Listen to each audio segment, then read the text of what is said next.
Bayan, magandang umaga po. Bayan, ang Kuya Ed. Opo, maganda pong umaga. Shout out po sa ating mga taga-subaybay.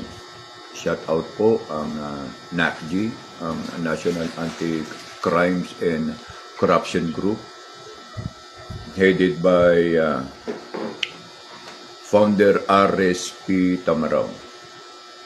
Sa lahat po ng Guardians, sa lahat po ng Eagle, shout out po sa Industrial City of the South Eagle Club under po ng NMR2.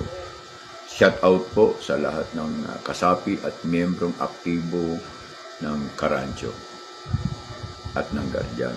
Shout out din po sa retired associations of the Armed Forces of the Philippines from Air Force, Army, Navy, and the other. Shout out po.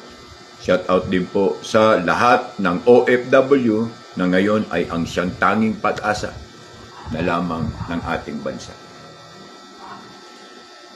Bayan, nakakuha po ng attention sa akin ang isa pong post na sinabi ni Janet Garin. 60 billion ng PhilHealth ay mas mabilis ibalik kung kunin sa 2026 national budget, covering the whole of the principal as 89.9 billion ng PhilHealth.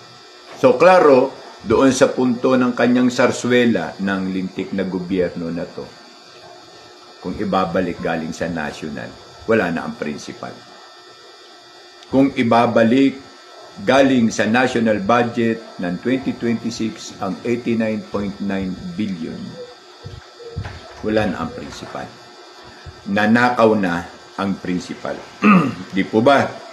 So yung 89.9 billion came from 2026 national budget will be proceed saan? Sa PhilHealth again. Di ba? So dalawa na. Ang kinuha at ang ibabalik. So klaro, ito po ay klarong pagtutulong-tulong ng mga buwaya na to. Itong mga magnanakaw na ito. Pinagtutulong-tulungan nila ang salapi ng bayan. Hindi pa ba itong babae na to na nakonsensya sa desbasya na marami mga bata ang namatay? No, kung ako nga sa mga mangkukulam, ito yung mga taong kinukulam. Di ba? Ito yung mga klase ng tao na kinukulam. Pinapatay, mga magnanakaw. Anong ilalaban natin sa gera? Kayo, aswang, balbal, tikbalang, mangkukulam, mga ango. Wala tayo sandatan. Isang ututan lang yan, bisil-bisil. Bayan, at patuloy po tayo, no? At pag okay na po, dahil nga sa may konting alam nyo na, may konti po akong adjustment na dapat gawin. So, I think hindi ko magagamit yung aking account sa Facebook. At gano'n na lamang po na sana po ay malinawan ng taong bayan na ito po ay isa na naman pong drama para po mapagtakpan ang pera na nawala. Ito po ay sarswela at pagkatapos ng lahat, sino po ang magbabayad? Ang taong bayan. Sila hindi naman po sila magbabayad, only indicated sa kanilang salin, sa kanilang buwis. Tigas mo naman ng mukha mo, Marcos, hindi ka pa nagbabayad ng real property tax amounting of 238 billion o 238 million whatsoever. Dapat you will be the model of the leadership and presidency. Hindi buo kayong pamilya na magnanakaw. Ang asawa mo na involved sa LA concern, sa din palang sindikato sa Department of Agrarian Reform. Ano ba naman sa DAR? Bayan, sawan-sawa na po tayo. Ang pinangangambahan po ng Kuya Ed, baka sabay-sabay po tayong hindi makayanan, maulol tayo. maghurumentado tayo, kumbaga sa isang salita, dahil hindi na natin po unexplainable. Oo, matutuwa na naman ang putang ng mga baser natin. Unexplainable. Sa lahat po ng baser at trolls.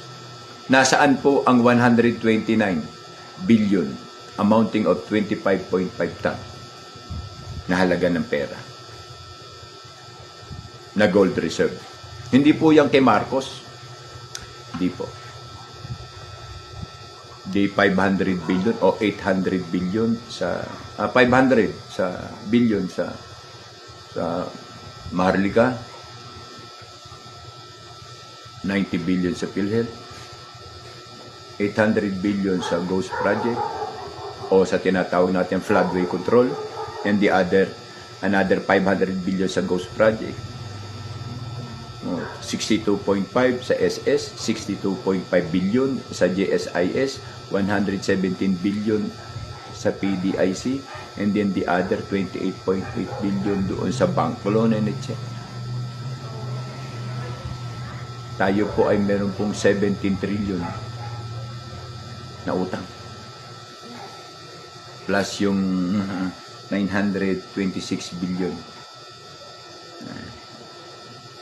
Amounting of billion dollars in terms of aid, no, galing po kay kay President Biden. It is provenly stated by Ana Malindugoy and Dr. David Ololo.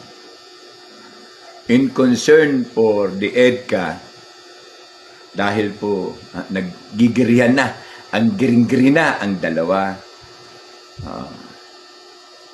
Ang Japan at ang Taiwan ang siya pong mangangalaga at magpopondo sa EDCA site ng Amerika dito sa Pilipinas. So klaro, when this proxy will be started, the China and the Russia will bomb the EDCA site. Nasaan bang EDCA site? Sus Pastilan Manulay. Nasaan? Nasa Pilipinas. At yan din po ang isang punto at yugto kung bakit pinaghahanda ni General Brownie ng 20 days to 30 days. Hoping General Brownie na dumating ang sinasabi mo, dahil kundi pagbabayaran mo ito. Kung magkagera man, magkaroon man ng Third World War, hindi yan panghabang panahon. Matatapos at matatapos yan. And you will be not being taken to cover. Putang ina, ang Amerika na naman ang makikialam kasi siyempre, diba? Winasak ng Amerika ang bayan natin ang dahil sa proxy war. Siyempre, kailangan itago kanila tulad ng mga Afghan citizen na ginamit mismo ng CIA at ng Amerika para labanan mismo ang kanilang bansa. Kaya nga yung Al-Qaeda, yung grupo nga ng Taliban, papatayin lahat yung mga involved na Afghan na nag-undergo para pagtaksilan ng kanilang bansa. At yung mga Afghan na yan ay nasa Pilipinas. Bayan, hindi po nagtatapos ang programa ng Kuya Ed dito. Nagbibigay lang po kami ng appropriate idea and constructions na kung po pwede, you buy it into defy it. Huwag po kayong patulog-tulog. The war is very imminent kapag hindi po tayo naging handa. Dahil po ang ating mga namumuno, wala na po yung pakialam. Kasi bakit? Kaya nga sila nagnanakaw. Dahil alam nila na mapapasabak ang Pilipinas sa isang sinatawag na proxy war. Yung mga nagagaling-galingan po, yung nagtatali-talinuhan ng mga US, American pro-American, pro-British, pro-Canada, lahat ng pro. Pagputok po ng gera, pro.